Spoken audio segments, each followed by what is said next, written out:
Welcome the Governor of Puerto Rico, Pedro Rossello.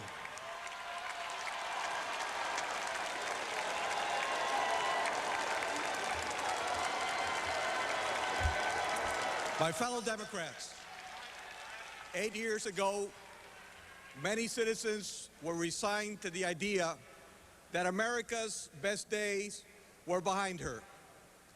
People accepted the notion that crime and welfare, divisiveness and irresponsibility would continue to rise, and that our essential safety net programs were fated to go broke.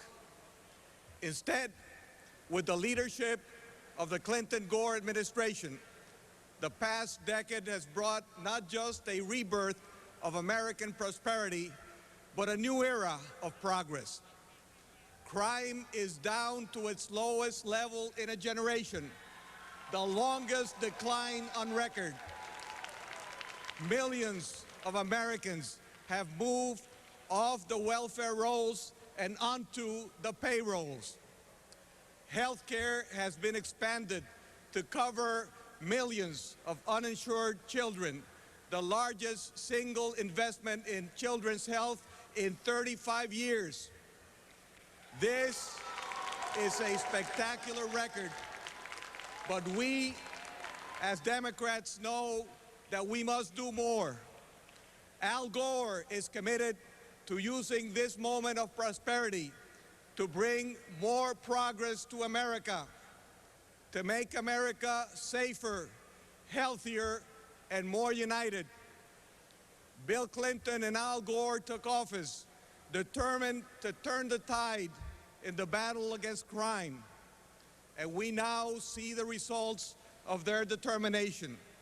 Serious crimes are down 7 years in a row to the lowest level in a quarter of a century. Violent crime is down 24%. The murder rate is down to levels unseen since the mid-1960s. But we have just begun to fight the forces of lawlessness and violence. With Al Gore as president, America won't take one step back in the fight against crime.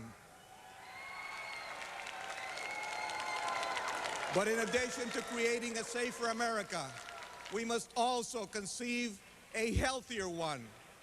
We need a real patient's Bill of Rights.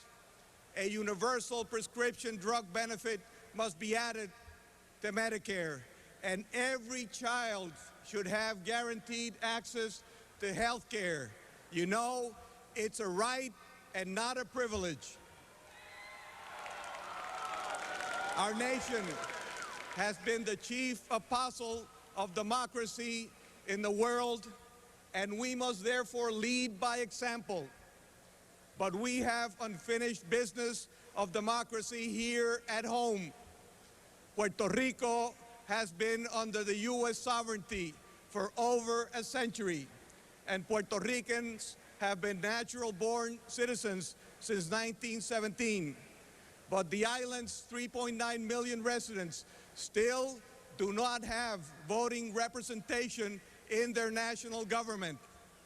Al Gore is committed to work with Congress to clarify the options that will allow the U.S. citizens of Puerto Rico to choose a permanent, fully democratic status.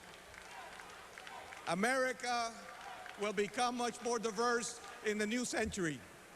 In the years to come, we will celebrate our rich diversity and focus on strengthening the common values and beliefs that make us one America, one nation under God, indivisible, with liberty and justice for all.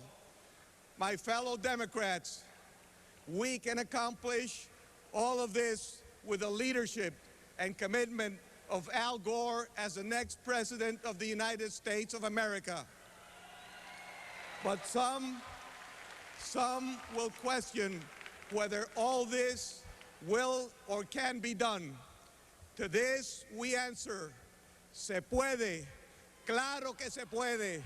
Adelante, Ganamos con Gore. Adelante.